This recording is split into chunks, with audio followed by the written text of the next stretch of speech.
I'm Charlotte McLeod with the Investing News Network, and here today with me is Adam Rozencwajg, Managing Partner at Goehring and Rozencwajg. Before we get started, just a quick reminder, if you enjoy this video, make sure you hit the like button and subscribe to our channel. Adam, thank you so much for being here online with me today. Thanks so much for having me, Charlotte. Nice to talk to you again.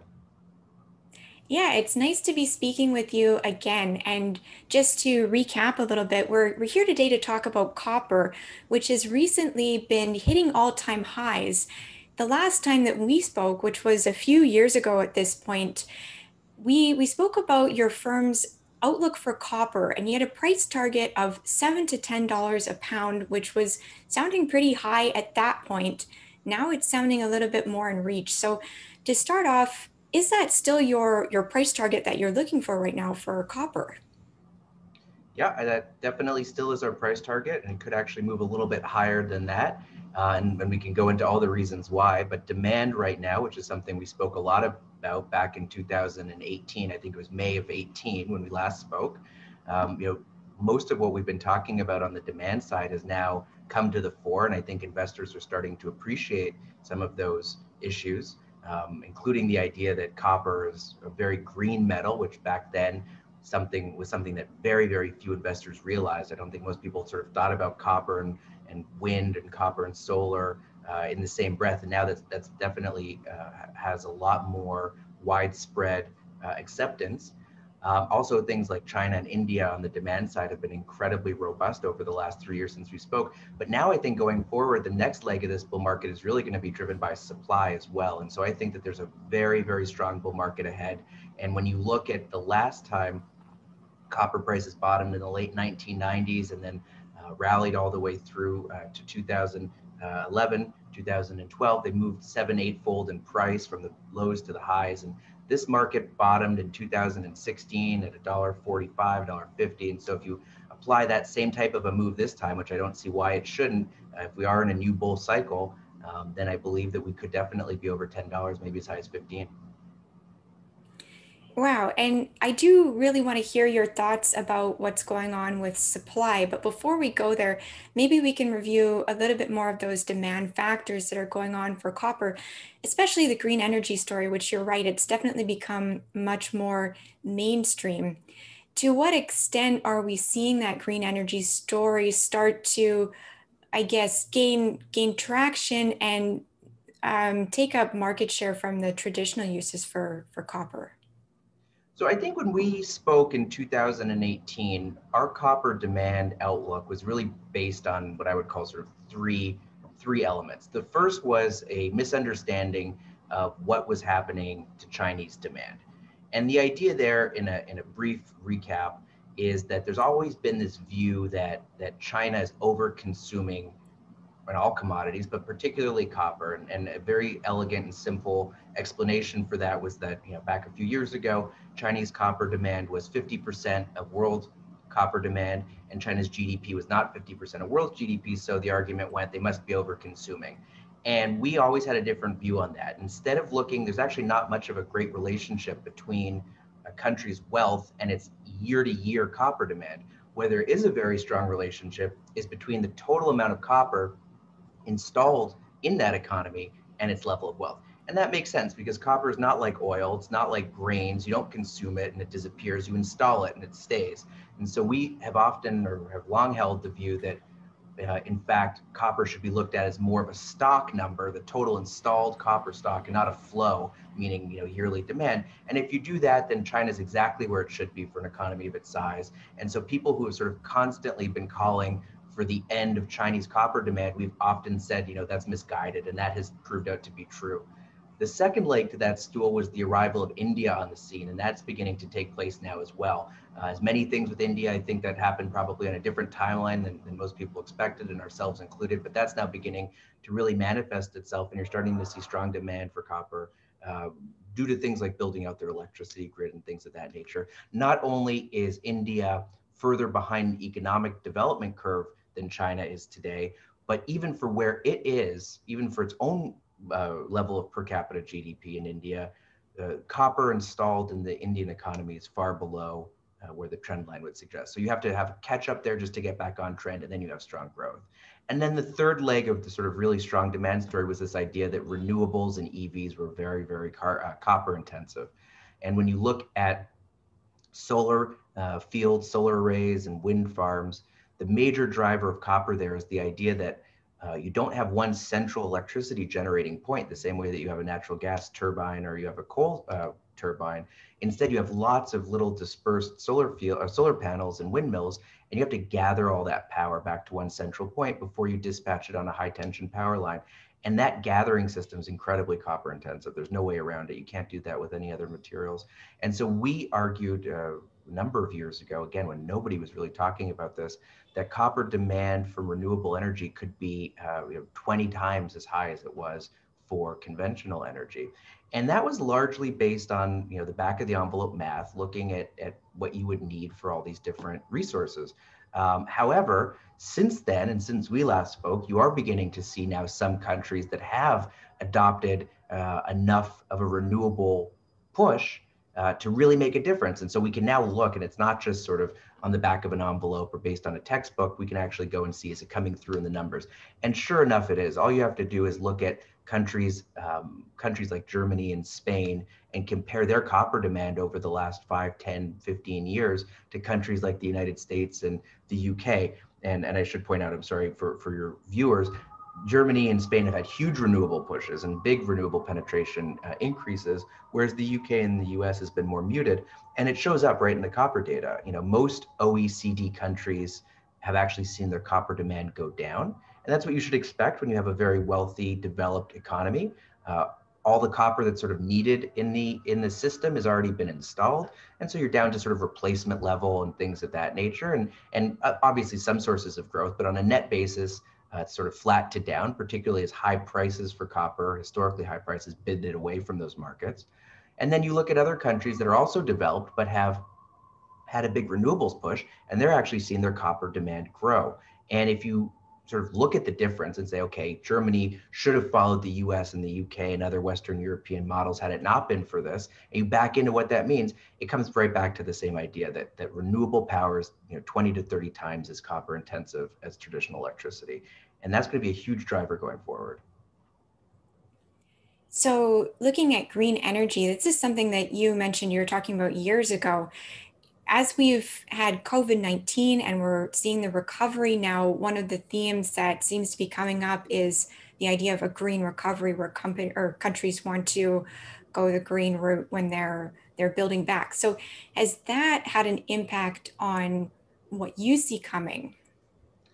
I think it does. I think the idea just in general of an increased acceptance and penetration of renewables, and we can talk about that as sort of a topic probably for another day, because we see a huge amount of problem with wind and solar energy. Basically, the idea that it's intermittent, and so you have to back it up somehow in order to make that into a baseload source of power. And when you start to factor in the cost of not only the windmills and the solar panels, but also of the batteries, it becomes a huge amount, not just of money that you're spending, but of energy that you're spending to create this source of energy in the first place. If you look at something like coal or natural gas, for every unit of energy you spend on that ecosystem, you're generating 30 units of usable power out the other side. And we estimate that when you look at wind and solar, those numbers are probably 5 to 10 times on a gross basis, but when you factor in the redundancy that's needed in the batteries, it can be actually less than 1 to 1. So, I think that's a story for the future and for another day, is going to be the disappointments in a lot of these technologies when it comes to the energy transition. But certainly for the time being and for the sort of short term and medium term future, the sentiment towards renewable green, quote unquote green wind and solar power, certainly I think is going to be a tailwind for copper demand. Okay, very interesting. And if we move over now to supply, hopefully we have a decent picture of what demand look like right now. But supply, where you mentioned you're seeing some problems, where are the issues there that you're looking at? There's huge problems now embedded in the copper supply side of the story. And, these have been brewing for a number of years, but I think today they're really at an inflection point. And when I look forward and I think about how investors are going to respond here going forward, I think that the demand story, although not entirely appreciated by the market. I think when you look at copper bulls today, it tends to be a demand-led story. And the next sort of leg propelling this market higher is going to be a realization that we have a real problem on the supply side of things. And where does that come from? Well, it basically comes from the fact that we have a huge depletion problem embedded in the global copper mine supply. And we have been following this now for the better part of 15 years, and it's sort of an odyssey that goes back to the early 2000s. But if you look at the head grade, that is the grade coming out of your average copper mine today, that's just been steadily moving lower and lower and lower. And if you look at the amount of new discoveries that have taken place over the last 10 and 15 years, they're really at sort of an all-time low in terms of a rolling, 5 or 10 year basis. So the question is just going to be, where are all these new copper reserves going to come from to offset production? And it's a question that I think in order for people to really understand, you have to appreciate just how the copper industry has been replacing its reserves over the last 10 or 15 years, because that in and of itself is a fascinating story. So if you go back and you start to look really at the beginning of the 21st century, around the year 2000, a few years after that, copper head grades of mined ore started to really move precipitously lower. And as a result of that, we became fascinated with the idea of depletion. And we became fascinated with the idea that we weren't necessarily adding enough new high quality, high grade mine supply to offset what we were producing. And yet, despite the fact that head grades kept moving lower, and they've been moving lower steadily, and in fact, it's accelerating now. Um, we estimate that you sort of started the decade or started the 2000s rather with mining 1% plus copper. That was down to 0.6 the last time we've been looking at it, and I think it's moving steadily lower. So clearly this is a trend now, been going on for 20 years. It started out that very few people were talking about it, but it's very, very much a part of the copper industry today. And yet at the same time, between 2005 and 2014 or 15, the copper industry actually did a very good job of replacing reserves. So the quality of the reserves was going down, but the actual volume of the reserves was going up and up and up. And that was a real head scratcher for us. We said, how can that be the case? Normally, if you see an industry where the head grade and the reserve grades are steadily falling, you think, oh, that's really having a hard time replacing what they're mining. And yet the volume and the quantum and the size was moving up quite easily. And in fact, the industry was sort of replacing every ton of rock that they mined with 3 tons of new reserves. So how could you kind of reconcile these two?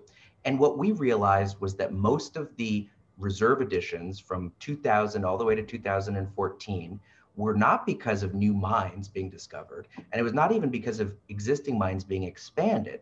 Instead, prices were going up, and so the head grade cutoff was, rather the cutoff grade was coming steadily lower and lower. And for those of you who are not, mining industry experts, the cutoff grade is effectively a grade that's decided by the mine reserve engineers that will be the determination between whether or not a ton of rock in the resource is classified as economic to be mined or waste rock. And so obviously, as copper prices move higher, you can now afford to mine a ton of rock that no longer would, or that would not have been economic at lower prices, and now all of a sudden is economic. And we estimate, and the math is a little bit complicated, and I'd invite any of your viewers to please go to our website where we have this all sort of written up and the data is all available.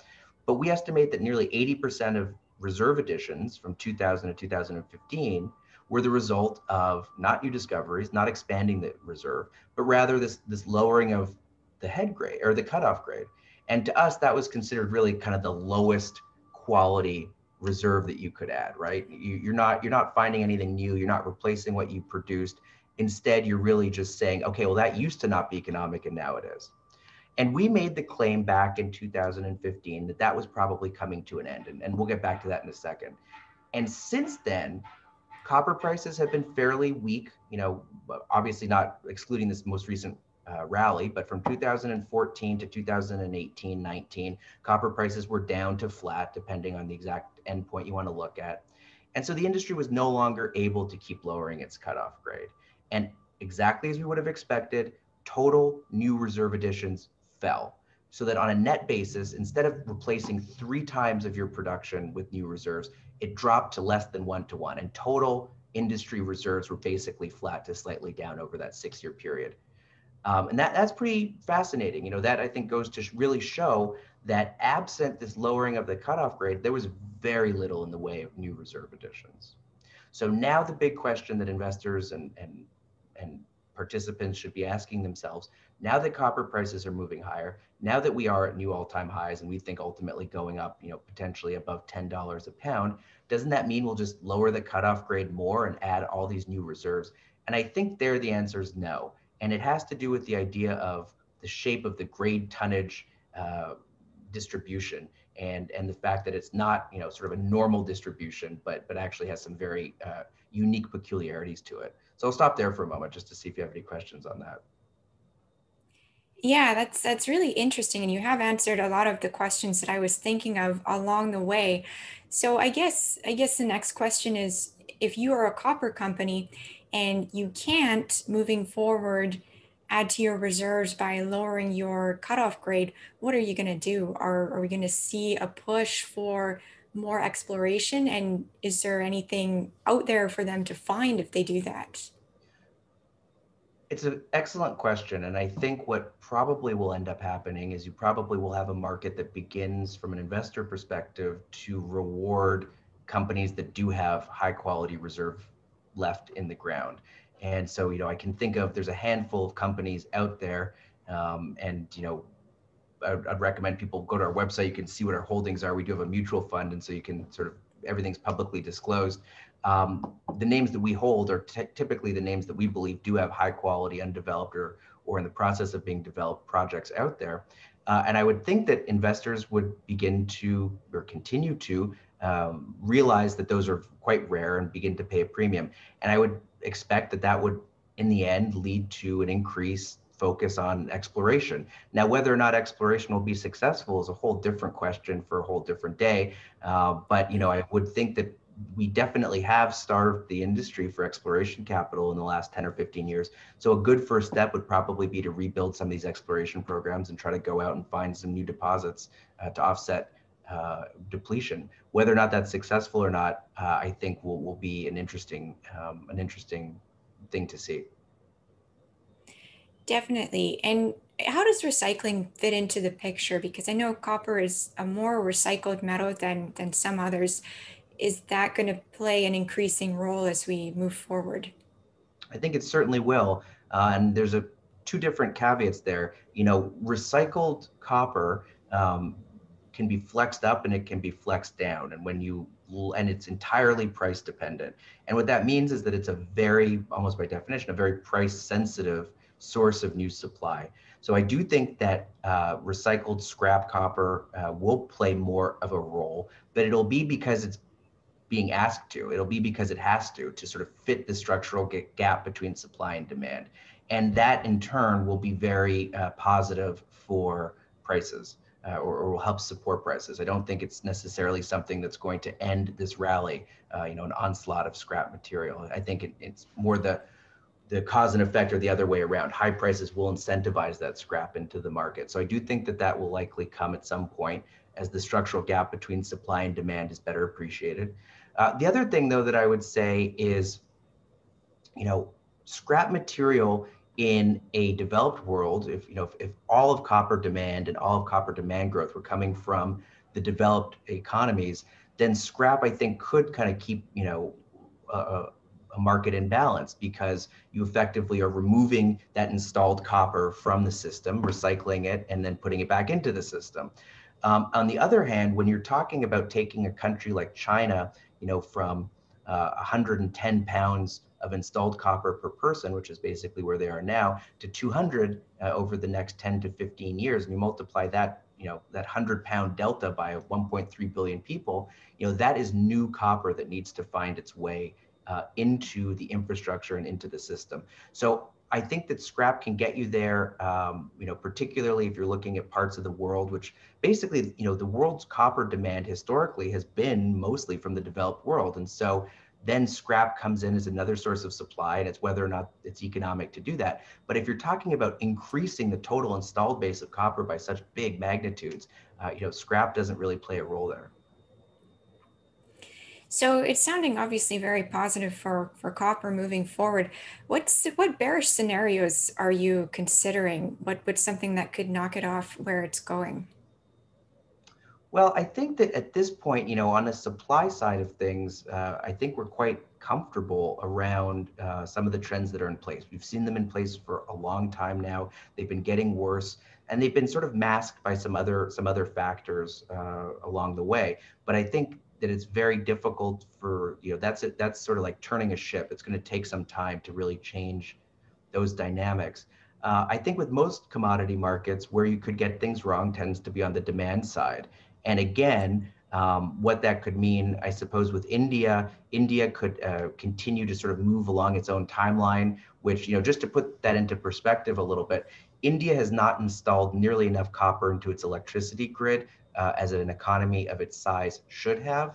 So what does that mean? Usually it means that an economy and a country goes out and installs a lot more electricity infrastructure.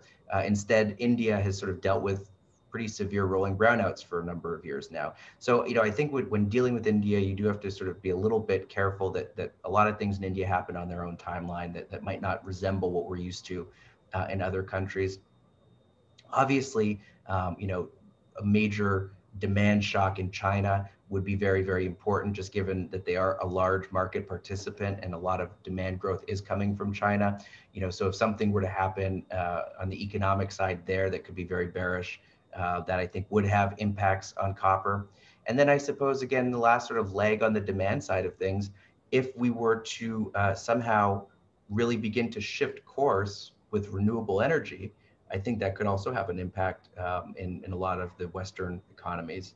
And while part of me hopes that that does happen, because there's other carbon mitigation strategies that we should be pursuing that are not wind and solar. Wind and solar, I'm a firm believer, will really, really be difficult to achieve the goals that we're after. So while I hope that maybe we do sort of see a pivot towards things like nuclear or even gas to replace coal, things of that nature, to the extent that that happens and people do begin to appreciate the challenges of wind and solar, I suppose that could impact demand there. But we don't see any of that just now. Quite the opposite. I think most governments around the world are rushing headlong into renewable energy. Yeah, really interesting. The only thing that I could think of is, when some metals prices go up, sometimes you start to see replacement. I don't have the sense that that's something you can do with copper, though.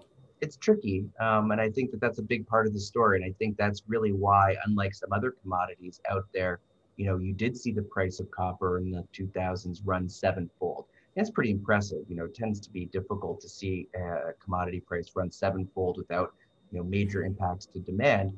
But that's what we saw, and I think we'll continue to see that as I mentioned earlier. And a big part of that is that there is not a lot of substitutability for copper. Obviously, copper pipes could be substituted, but at this point, most of them are plastic and PVC. Where I grew up in Montreal, we used to have copper roofs on some of the homes in parts of the neighborhoods. Those are incredibly expensive and have been for some time. And as those are, wore out, they'll be replaced. And so as you sort of look through a lot of the different uses of copper that's non-infrastructure, non-electrical, I think you've already seen quite a bit of them substituted. And I think that could continue a little bit. On the electricity side of things, it's really difficult because copper has a lot of electrochemical properties that makes it ideally suited for the tasks that it does. And that is, last mile electricity delivery. So not necessarily high tension power lines, but when you bring it into the neighborhood level, stepping down that power through the transformers and substations, and then getting it into your house. Copper has a lot of very, very strong benefits that are difficult to substitute. Okay, I think you've given us a really great overview of what's going on in copper. Before we wrap up, I want to ask if there's anything else you would leave investors with about copper, and maybe let us know where we can find you if we want to learn more. Sure. So everything that we do as far as research, we make available to the public, and everything's on our website. You can find it at gorozen.com, GOROZEN.com. And I would highly recommend, anyone to go take a look. We do something that's a little bit different. We also include all of our old research in there too, so you can see where we got things right, but also where we got things wrong. I think that's important. And as far as just something to leave everyone with is in terms of copper. I think this bull market really is just getting started. I think it has a huge room to run, and it's because we've been underinvesting for so long, and the supply depletion problem has been just grinding ahead without anyone really noticing. And you layer that on with the strong demand we're seeing today, and I think it makes for an explosive potential rally, much higher. Investors are starting to get involved a little bit, and in fact, of any of the commodities that we look at, which oil's been doing well, grains have been doing well, gold did well last year. We really, the way we look at things, the only area where we've actually started to see fairly sizable investor interest in actual buying has been in the copper space. And so, the last time we were speaking together, copper was $3, and today it's making an all-time, just shy of its all-time highs, but at $4.60. The copper stocks are up 60, 70, 100% in some cases. And I think the bull market here is very real, and it's just getting started. Sounds like a great note to end it on. Thank you so much for being here today to talk about copper. Thank you so much for having me. And once again, I'm Charlotte McLeod with the Investing News Network, and this is Adam Rosenzweig with Goehring Rozencwajg.